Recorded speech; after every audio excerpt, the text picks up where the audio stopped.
Palworld's biggest update so far is bringing with it a host of huge content additions and changes, including the new oil rig location, new pals, and even an entire new island. But there are also a ton of amazing smaller gameplay changes that have been hidden away, and today we're going to run through 15 of the best secret features added to Palworld in the Sakurajima update. So up first, we have a change to the PAL capture bonus limit. So that's what you get when you use your Lift Monk effigies at the Statue of Power like this, and they've actually raised this now from 10, which was the max before, up to 12. There's obviously lots of new Lift Monk effigies you can collect at the new island, Sakurajima, and if you can get absolutely tons of them, then you can get your bonus power all the way up to 12 rather than 10. The new update brings with it a new resource called Crude Oil, which can be found all over the new island of Sakurajima, but you can actually find the oil on various other locations on the map, including to the north in the Astral Mountains, in the northeast in the Desiccated Desert, and also around Mount Obsidian. As well as that, it's also available as a possible drop from two of the new pals, the Kick It and the Suitseer. The update also brings in another small new feature, these junk piles or scrap piles that you'll find all over the map, and if you go up to them and use them, then they'll give you some extra resources. They can be all sorts of things: ammo, useful craftable things, pal spheres, and even dog coins, which we'll come to in a minute. But it's worth knowing that these actually give better loot when they're in higher level areas. For instance, the ones found on the new Sakurajima island give much better loot than ones you'll find on pretty much any other location in the map. You can get cement, flamethrower fuel, circuit boards, and even legendary pal spheres. If you do manage to find some of the new currency, the dog coins, in those scrap heaps, you can sell them to traders found at the church ruins dotted around the map. This one, for instance, is the desolate church found in the middle in the red area here, and in each of these churches around the map you'll find a medal merchant that you can talk to, and they'll sell you all sorts of interesting things like hats, powerful upgrades, and other useful items. The PAL box has also had a significant upgrade. Previously it could only contain 480 pals. That's now been changed, and it can carry up to 960 pals, giving you tons more storage capacity in your base. If you want to build defensive walls for your base, they can now be snapped together to make it a lot easier to build. If you just push it into another one like this,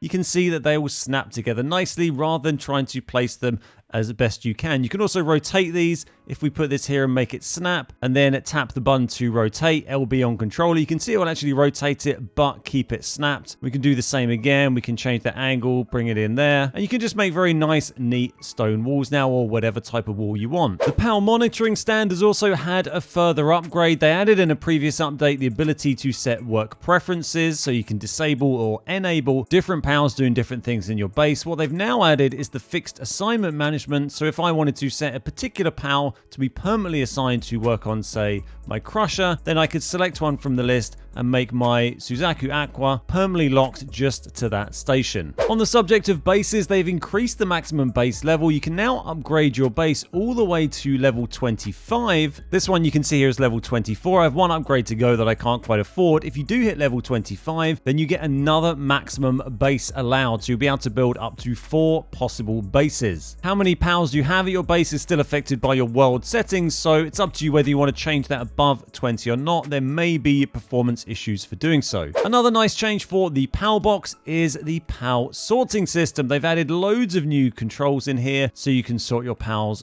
by level, by element, by work suitability, and see all sorts of nice information, get them ordered really well. Makes it very easy to find. For instance, if I want to find all my pals who do mining, then I can just do sort by mining, and then everyone at the first start of the list here is all going to be mining pals, and makes life a lot easier. One of the new random events added to Palworld is the Monster Nest event, which can spawn pretty much anywhere, and you'll come across a giant nest full of eggs and then loads of one particular type of pal. You can kill or capture those pals, take the eggs, and then those eggs are going to give you that pal again. The map has had some pretty serious changes. Now you can add all sorts of custom markers to it. If you press the X button on controller, you can see it brings up all of these different options you can mark on your map, and you can place up to 300 of these custom markers, which is pretty generous. You can see I've used it to mark spots where I've found oil on the map or favorite base locations. And when you mark locations like this, you'll also see them marked on your compass at the top of the screen. So if we mark this one here with the food icon and then spin around, you can see that's actually marked now at the top of my screen, and we could fly over and go to that location. One of the new building items added is a whole new set of foundations, the glass foundations. You can make glass bases now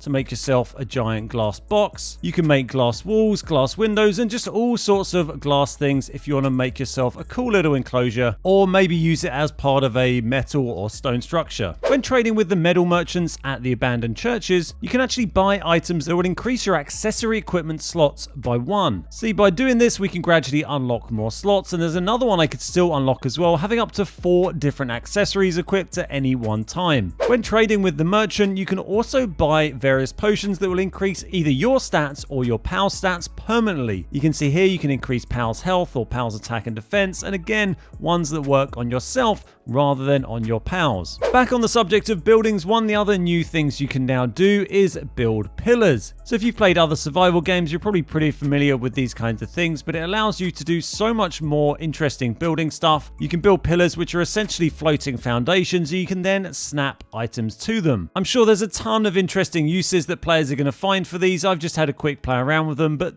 this kind of thing really opens up what is possible when building bases and structures in Palworld. So that's everything for today. Let me know in the comments down below if you have any questions or tips to add. And don't forget to drop a like and a sub if you enjoyed the video. Thanks very much for watching. My name's Ben, we are the Beard Guys, and I'll see you next time.